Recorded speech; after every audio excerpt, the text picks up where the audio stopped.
Hi, I'm Brittany. I'm a licensed elementary school teacher, but I'm staying home right now to homeschool my two kiddos. And today we're going to talk about 6 ways to pivot and practice the basics.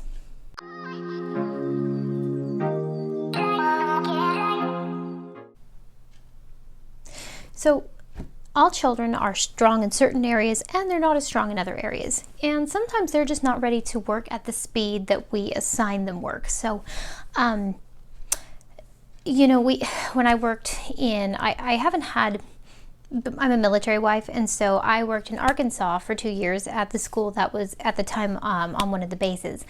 And it was just a great bunch of kids. I adored them. Military kids they're their own brand, and I thought they were wonderful. Ours were mostly Air Force kids. And they were just fantastic. But it was interesting because I'm a licensed elementary school teacher, but I didn't have a classroom of my own. I wasn't licensed in Arkansas at the time, so what I did was I would, sorry, my kids are being loud.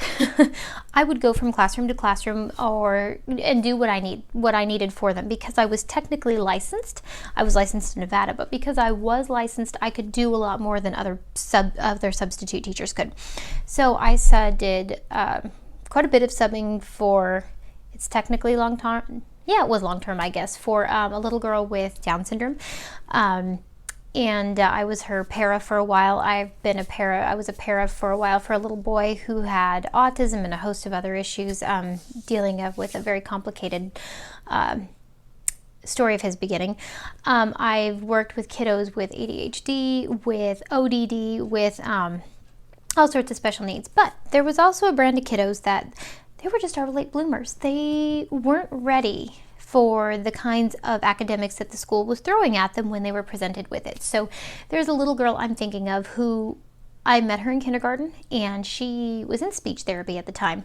But she could not read. She had a really hard time decoding. She couldn't memorize words.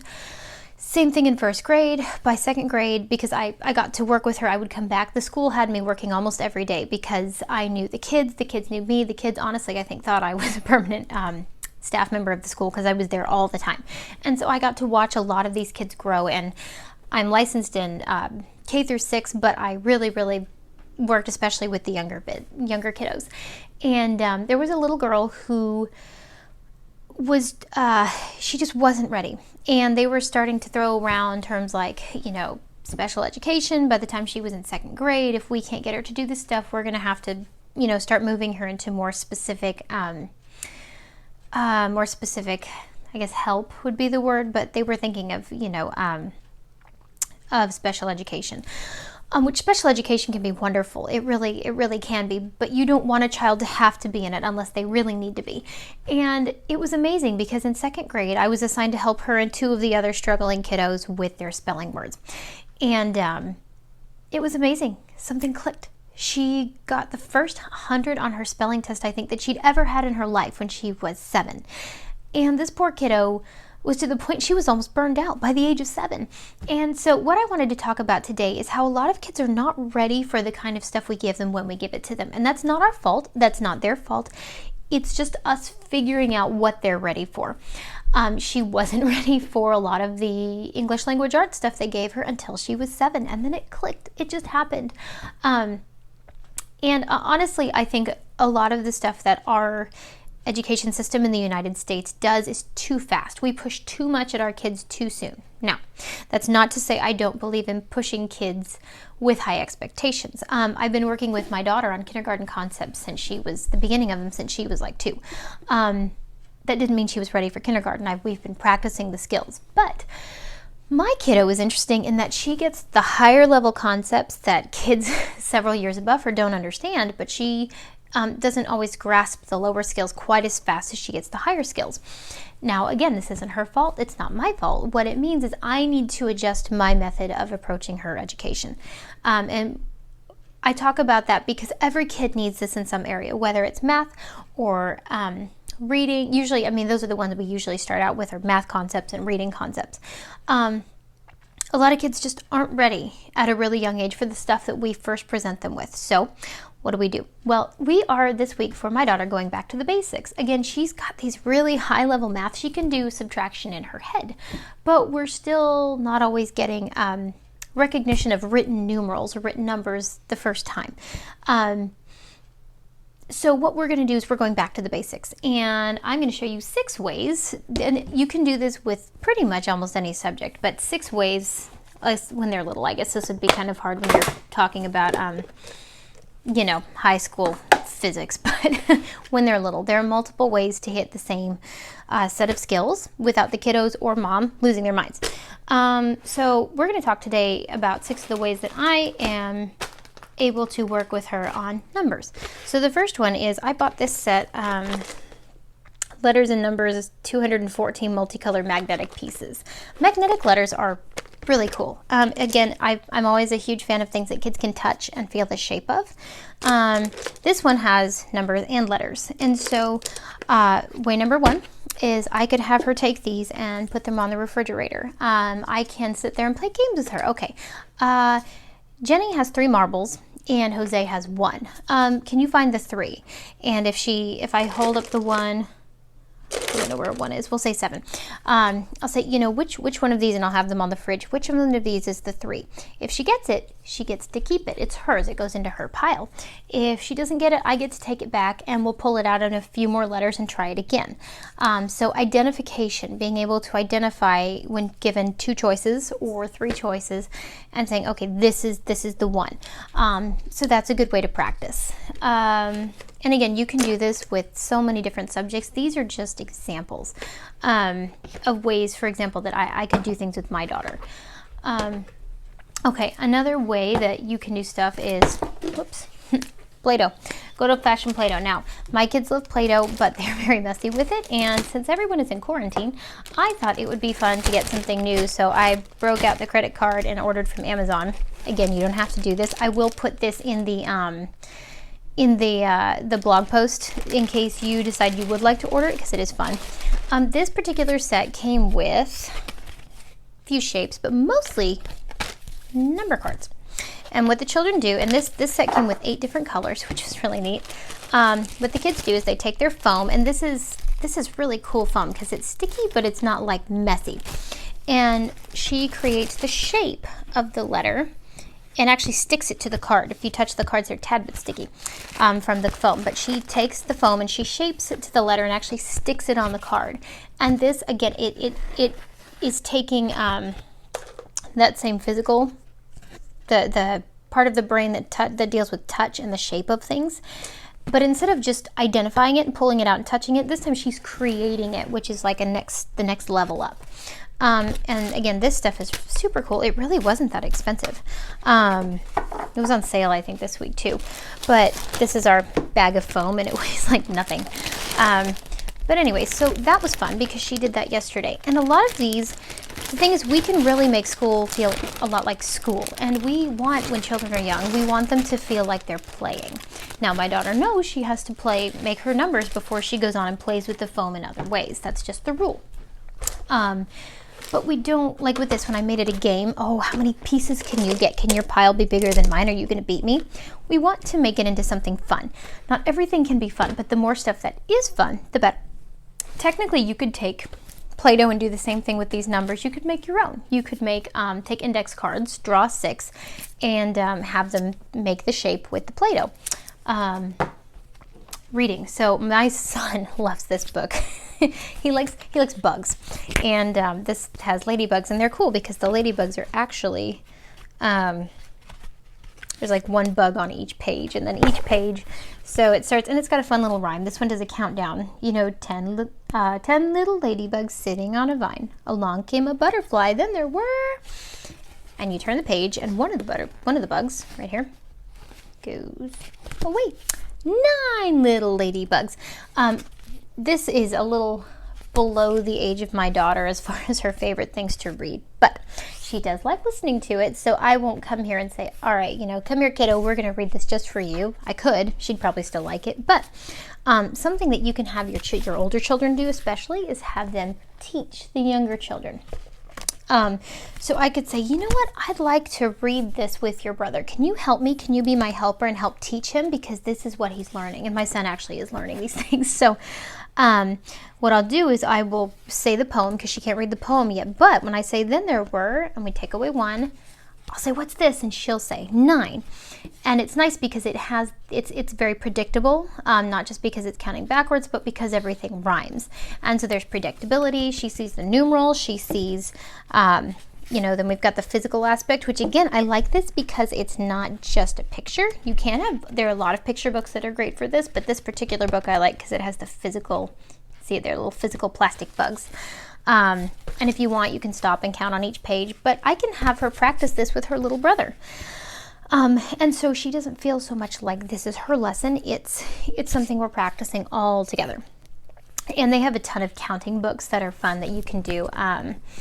So this, I'll put the links to these. You don't have to buy them, but if you feel you want them, I will put them on my website. And just a heads up, I do, with those, they are affiliate links, which means it doesn't cost anything extra to you. It just means if you make a purchase using the link that I give you, it just gives me a little teeny bit of money. That's kind of like an advertising thing. So it doesn't cost you more. It just helps me run my business a little bit more. Okay.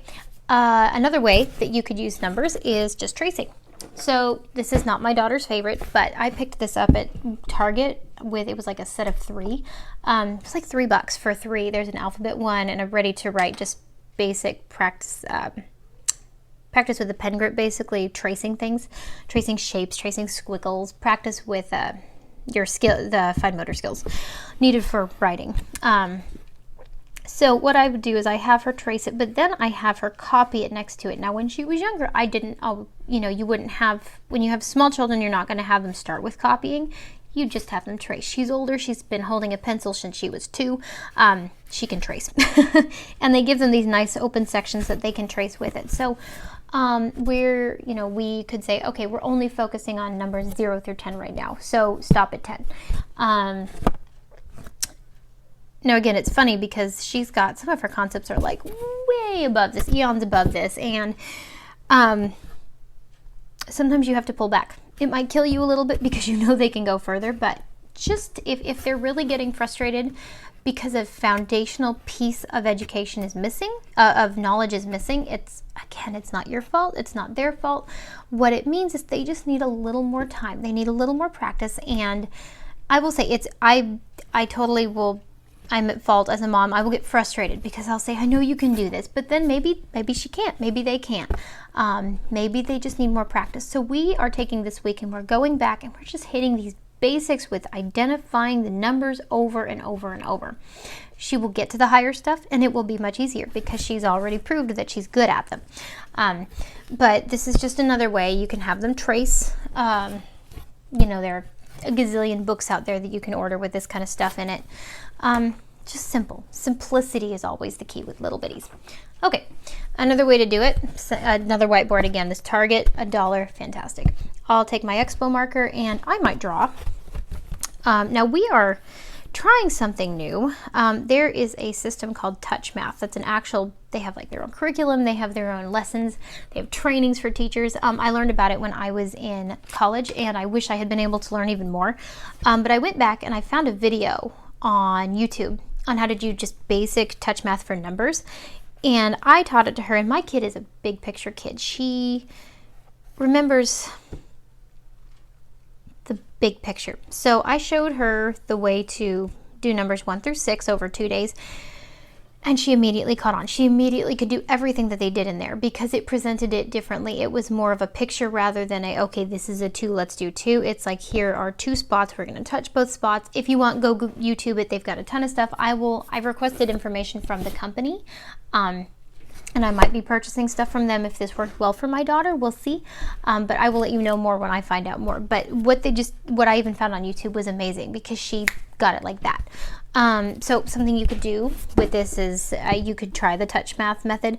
Again, if you just wanted practice, don't do all the numbers at once. If your child doesn't know all the numbers at once in this instance, go back and find out what they do know and then go one step up. So you want children to feel successful. Now, the kids are not going to be successful 100% of the time. Anyone who tells you that doesn't know what they're talking about. No one's successful 100% in life. But so, for example, if my daughter knew numbers 1 through 5, I went to 6.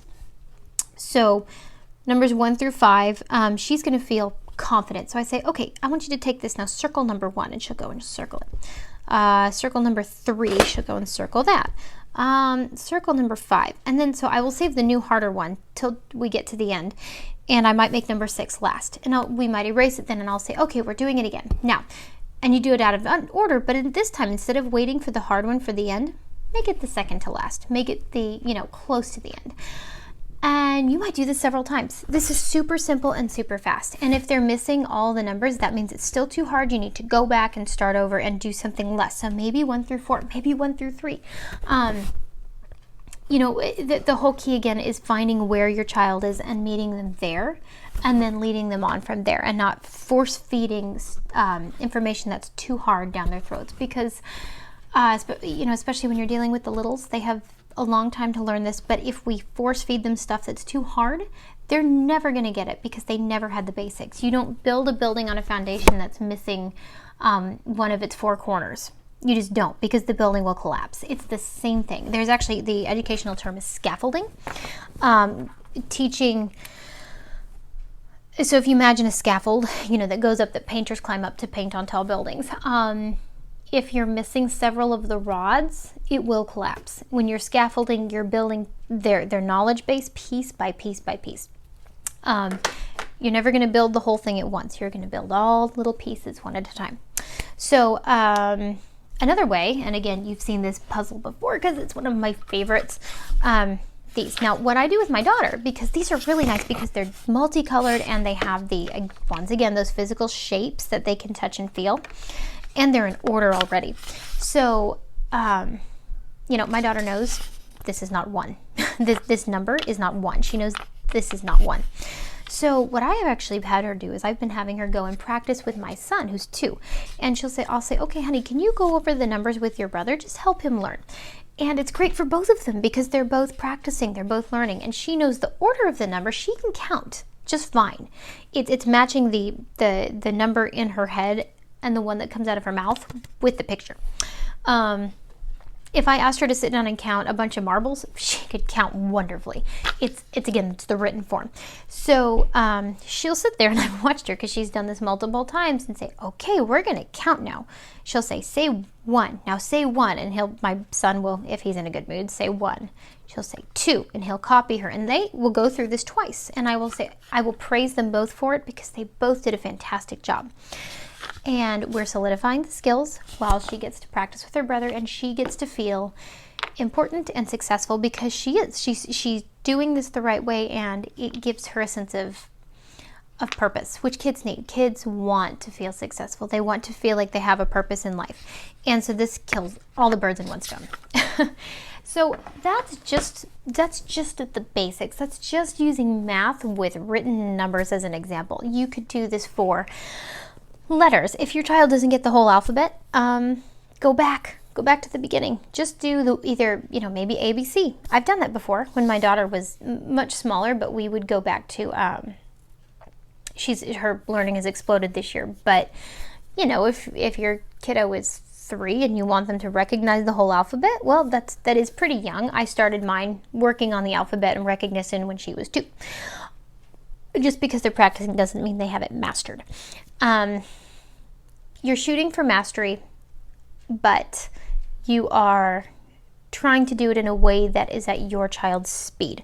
So if you need to pull back and you say, okay, we're not ready for the whole alphabet, which again, age 3 is really young for knowing the whole alphabet and being able to identify all the letters and their sounds. That is young. If your child is, for example, using this one 3 and they're not ready for the whole alphabet, go back and do ABC or do the letters in their name. My daughter's name's super easy. It's 4 letters and there are no long vowels. My son's is a bit harder because he has long vowels and it's 6 letters long. 7 letters. Do find a way to group things that make sense. Find a way to group things that make sense when they're learning, and just practice those. Just practice those. And again, the key is you find where they're at, you let them feel successful, you let them know that they know something. Most kids, if you've been teaching them something for a while, will have a basic grasp of the very basics. So start them where they're at, and then just move them up just one step at a time. If your child has A through F memorized, don't get them started on, X, Y, Z. For example, you're going to go to what makes sense, and for different kids, it's different things. It might be, again, the letters in their name, the letters and the sounds. My daughter's been able to write, again, she's a big picture person. She obviously couldn't read when she was 2, but she could write her name. She had her name memorized and could write it with the pencil, holding it the right way. So it's figuring out how your kid ticks. And I am actually working on an evaluation packet that will include printable sheets for both kiddo and mom and dad. And it'll have directions on how to sit down and how to give this evaluation to your child. Now, this is not something you would turn into the state. It's not an official test. What it is something that tells you, okay, these are, mine's focusing on kindergarten skills, which you can do in pre-K too. But, going in and saying, okay, these are the concepts that they have. So maybe they know all their shapes, they know all their colors, they know the numbers 1 through 4. Kids are weird. Sometimes they'll memorize 8, 9, 10. They'll go in and they will say, okay, you'll be able to say, okay, these are the skills we need to practice, and these are the ones that they have down, so that you're not busy wasting time on skills that they already have. You're not hammering those skills again and again. What you're doing is you're taking where they are and you're saying, okay, how do we bridge this gap between where they are and where they need to be? And you just practice the little steps that come next. What's the next step? And I know that can be hard. You can very easily get lost when you wonder what the next step is, especially for your kiddo. But again, it all goes back to where are they right now? Where are they right now? And again, if you have questions, you can contact me. I would like to set it up sometime so that I can do consultations and I can give more people my full attention. I can send home questionnaires, and I can actually stop and think about things for where kiddos are. I won't be working with older kids. It'll be lower elementary, kindergarten, pre-K. That's not ready yet. That's the goal for one day, because I love talking to parents about their kids. But anyway, so for right now, this is stuff that you don't have to buy. I mean, you can. I'll put up links if you want it on my website, but you don't have to buy it. You don't have to have all the fancy things, but just be creative. Find different ways to practice things. Count socks. Have kids pair socks. Count the socks. Have them match the socks by color. I'm looking at my house. Have them count things for dinner. Have them help you measure things out for dinner. Ingredients. Have them put the forks out on the table. How many forks do we need? Okay, go get that many forks from the drawer and let's count them as you put them out to make sure we have the right number for our family. Oh, we have 4 people in our family. You need 4 forks. These are all, they're all basic concepts. Sorry, I can't talk today. Basic concepts that we can practice in everyday life. When you're reading books, how many rabbits are on this page? Let's count them. So there are a million ways to kill the same bird, to grab all the birds. If we're going to abuse language here. There are a million ways to practice the same skills. It's just thinking outside the box and not needing permission to leave the workbooks behind and to sit down and say, what does my kiddo need and where can we go from here? All right, I hope this helps. As always, like I said, leave me questions in the comments. I will do my best to get back to them quickly. You can email me, brittanypearl@gmail.com. That's P-E-R-L, not the traditional way of spelling Pearl. And join my Facebook group if you haven't, and you can join my newsletter list. And again, I will be putting out, I have 2 printables on there already. I will be putting more as they come out. And again, I apologize for the lack of, I didn't post as much as I wanted to last week. I have been horribly ill with some chronic issues, but horribly ill for the last week, so I'm a little bit behind. But anyways, I hope you're doing well. Keep going, keep counting on, and I'll see you next time.